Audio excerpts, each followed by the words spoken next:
Good afternoon, everybody. Good morning. Good evening. Good morning, everybody. Good afternoon, guys. Jeep wave. Good morning, everybody. Good evening, and thank you for joining us. I'm Chelsea Strub. Chelsea Strub. Chelsea Strub. Chelsea Strub. Chelsea Strub. Chelsea Strub. Chelsea Strub. Chelsea Strub. Tonight we begin in Luzerne County, where 2 people died this afternoon in a plane crash.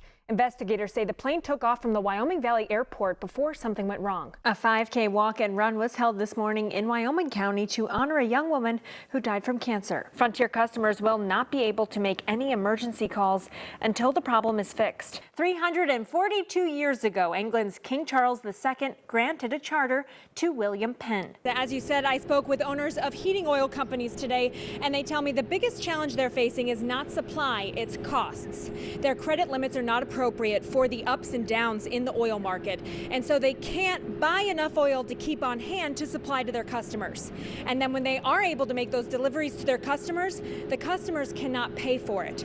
So they tell me if something is not done to fix both of these problems, there are many who will go without heating oil this winter. Now, because of FCC rules, I'm not allowed to sing Tom Petty on the air, so I have to come to Facebook to do it. But I want you guys to come on down to Mohegan-Sun-Pocono, Plains Township, for Party on the Patio tonight as we kick off Team Allied Services and you. Look at this. We've got some runners here for this year's campaign. Woo, guys! Say hello to Facebook! Don't let the level of the filtration pond behind me here fool you. They are close to an emergency here as far as water levels are concerned for a number of reasons. Now, in between those 2 bodies of water is where state police are currently conducting an investigation in the woods there. And all state troopers will tell me right now is that this is because of a report of 2 missing people. Lisa, it's been a long 2 days. And the more I speak with voters, with poll workers, with party officials, the more problems are being brought to my attention about yesterday's election day. But let's start with the one everyone is talking about, and that is the paper shortage.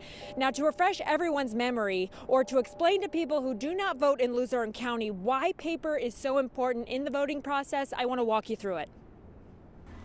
The voting process in Luzerne County is a 2-step process.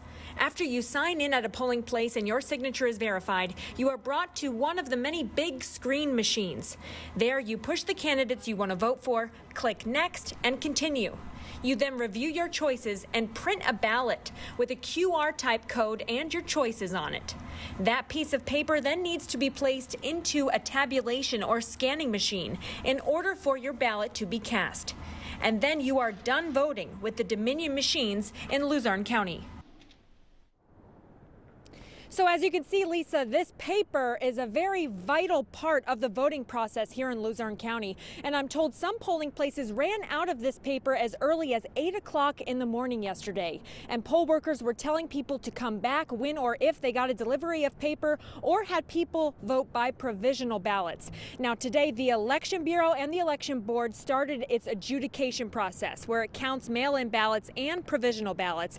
But before that started, they held a public comment section where they listened to people of the public who had concerns about yesterday. And we learned during that the problems in the Election Bureau go way beyond paper.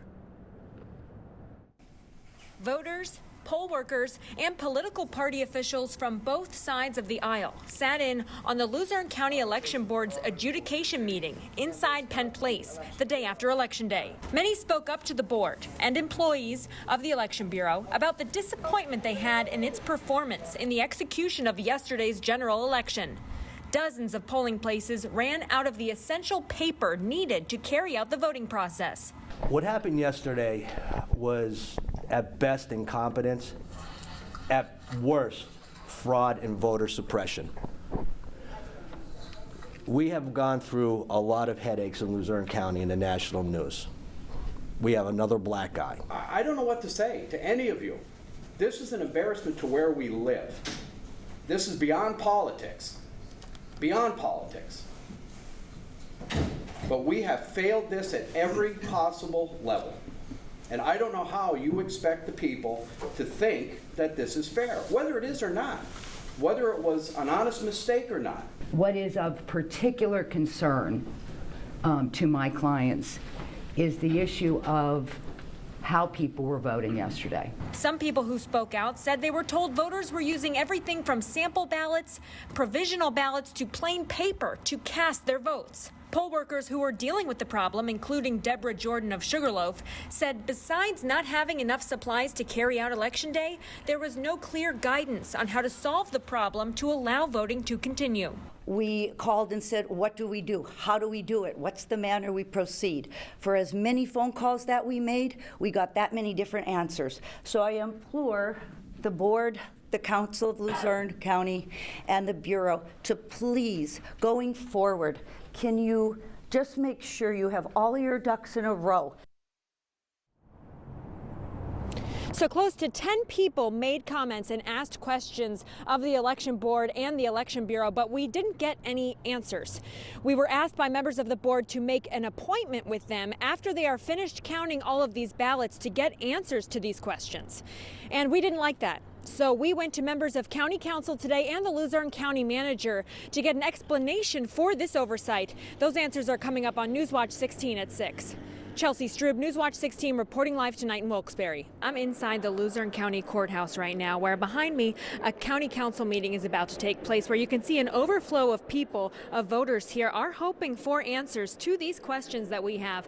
But I will tell you, too, one thing I did find out yesterday when I was in Bucks County covering the Oz campaign is that the problems Luzerne County had on Election Day yesterday were talked about by news stations all over this country and others. This was talked about around the world. I was even talking to a reporter from France about the problems we had here in Luzerne County with this paper shortage.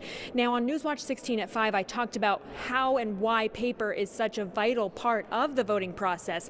But today I tried to find out why there was a paper shortage and who ultimately is responsible for this paper shortage. The Luzerne County Elections Board and employees of the Bureau of Elections were not answering questions from voters or media at a meeting inside Penn Place in Wilkes-Barre, only listening to concerns regarding yesterday's paper shortage at several polling places.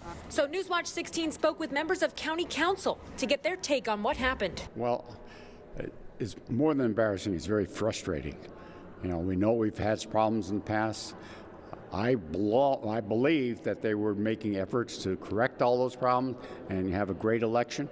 You know, we voted to give that machine to them. You know, we purchased that machine to help them with the election. We gave them personnel, additional personnel. So ultimately, who do you think needs to be held accountable for this problem? The leadership, starting with the manager. The buck stops at his desk. So we went to Luzerne County Manager Randy Robertson. Are you able to comment on this at all? As the manager of the county? As the boss of the county and this election, people have lost faith in this election. Are you going to speak to the people and give an explanation as the head of this county? Mr. Robertson, you're not going to say anything to us? There'll be a press release coming out later at the advice of the district attorney. And that's all you have to say? Yeah, that's all I have to say. All right. Thank you, sir. I don't care how many months he's been.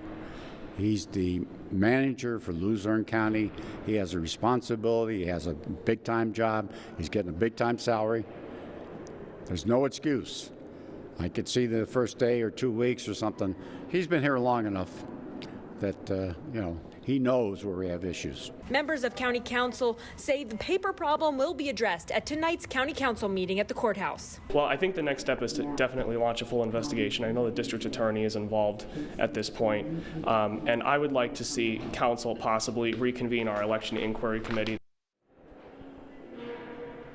And that is one of the issues Vice Chair John Lombardo will bring up at tonight's County Council meeting that has started behind me. Now, Newswatch 16's Jack Culkin is inside the meeting room. He is covering this meeting tonight, and he will have more on what takes place here tonight on later editions of Newswatch 16. Chelsea Strub, Newswatch 16, reporting live from inside the Luzerne County Courthouse in Wilkes-Barre. Chelsea, thank you for that. Last week, Newswatch 16 was in the Fort Myers area of Florida to see some of the cleanup efforts there after Hurricane Ian. In doing so, we found a towing company from Wilkes-Barre, and the owner says his work there came with an unexpected dose of gratitude. As Victor Vega of Wilkes-Barre sees a fishing tour boat on top of San Carlos Boulevard in Fort Myers, Florida, He stands there in shock. The destruction is just, this is the worst I've seen. I've been to 11 catastrophes around the country, and this is by far the worst when it comes to damage. In between catastrophes, Vega is running towing and automotive businesses in Luzerne County. We come down here with a team of other tow truck drivers and with a disaster relief. And what we do is we remove a lot of the water damaged vehicles in order for them to access their properties and to get the cleanup effort started. This is an example of one of the cars Victor and his company would tow away from the destruction here near Fort Myers in San Carlos to an auction yard in Okeechobee or Arcadia. He says this one, though, is one of the easy ones. Some of these cars are not as easy to get to. We're dealing with pulling out a car that's under a house that collapsed. Debris, oil, tons of hazards. We had one yesterday where we had to winch the boat off of the car, but the boat was initially in the water. And how it got, about 50 feet from the water on top of a car is. When we were initially pulling cars out of Naples, some of them were in like the fountain in the development and the high rise they're at. Some of them are in the bay. But the majority of them in the Naples area seem to be in the parking garage under the building, which is it's like a cereal bowl full of water. Vega is expecting to be a part of the cleanup effort here for at least another month. So what will you take with you when you leave here and go home? Appreciate everything you have. And no matter how little it is, appreciate it all, because just like that, it can just be gone. Whether it's materialistic or your own life, just appreciate it. And you wake up the next morning and you take that first breath, it's a blessing. If you want to see more local efforts happening in the Florida area after Hurricane Ian, you can go to our website, WNEP.com.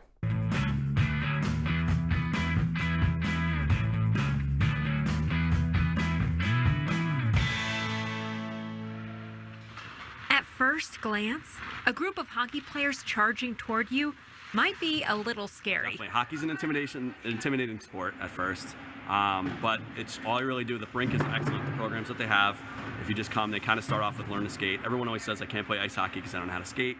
It doesn't take long. So before I could hit the ice with the Lady Knights club hockey team at Revolution Ice Center in Jenkins Township, I had to spend some alone time on the ice and learn to skate. I don't know if I can do this without this thing.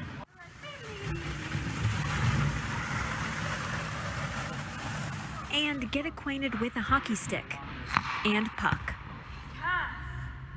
Then it was time for me to head to the locker room to get suited up for real this time. I have to make sure my skates are tight, my body is protected, and I'm repping the right team. Wait, what's happening over here? Plus, I have to protect my extremities and my head.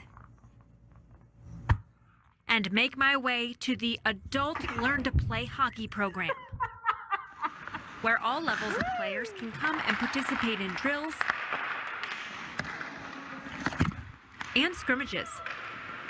Just like, you saw it today, like everyone's like slapping the stick for you, and everyone's super excited. So, you just keep coming back and you keep getting better.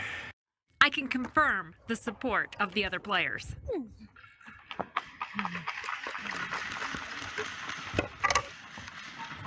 it's pretty slippery. How do you get back up? I'm gonna come over here. Wow, I did it. Oh. I might have a future in this. I'm just kidding. Then it was time for me to meet the Lady Knights, a talented group of young women. You got it. You got it. Who are here for the love of hockey. I think that it's a competitive team, and they like everybody on the team doesn't dislike hockey. And each other. My favorite thing about being on this team is that it's a lot of girls and they're very friendly, and it's pretty fun. Do you think other girls should come out here and do this too? Yeah. So if you are interested in getting out on the ice with the Lady Knights here in Luzerne County, you can find information on the team on our website, WNEP.com. Chelsea Strub, Newswatch 16, Luzerne County. I'm with Matt from Shavertown. Are you guys always in this parade? This is our first year. Your first year, what made you want to be a part of it? You know, we love to get out with the fellow Jeep owners and, you know, just have a good time and celebrate the holidays with everyone. All right, you guys, we're going to drive. We're going to do a little walk and talk and drive. And I'm going to watch my toes. There you go, yeah. Now, what was the camaraderie like when you guys were all getting together and comparing all of your Jeep? You know what? Everybody has a different theme. Everybody has a good idea of what they like to see and what they think is important, and whatever matches best or what they're going with, and change it up every time. Will you keep these antlers on throughout the whole season, or will you keep all the lights on too? Well, keep it on just for the parades, you know, just to keep everybody else safe so they don't go flying off at any point if we're going down the highway, you know? Good point, good point. All right, well, I'll let you guys go. I'll get out of traffic and I'll send it back to you guys. All right.